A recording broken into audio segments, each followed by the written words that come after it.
And what I want to try and get across in a few minutes is how to go about putting together the mental framework to be able to take money out of markets consistently and get yourself to a point where you can rely on that income in the same way as you can rely on your salary or the income that you draw from your business.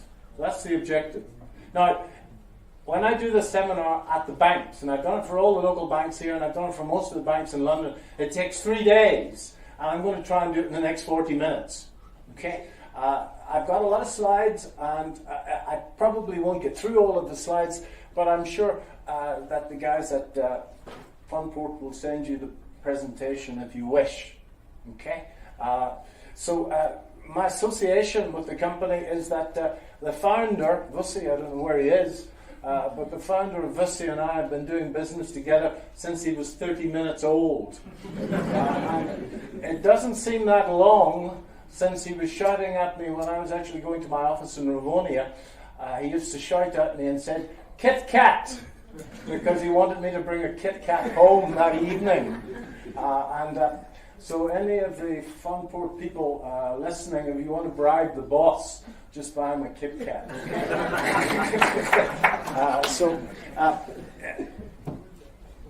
The thing that stood me in best stead in markets is that in my youth I was an officer in the Royal Marines.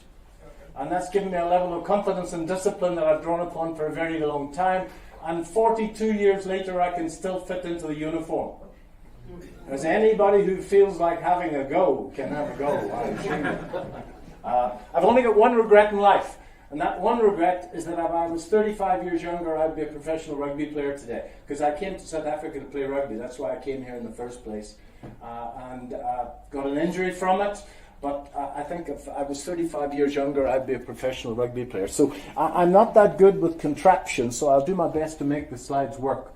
Yes. So, Barry talked about an edge. I'm going to try and talk about an edge.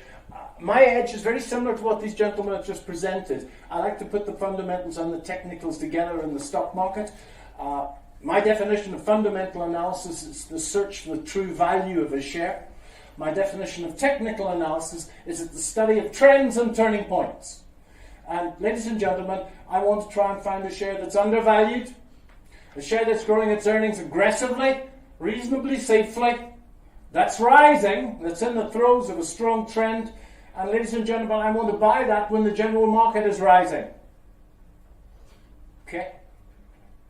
And that's what I've been doing for a very long time. I do my best to stick to that.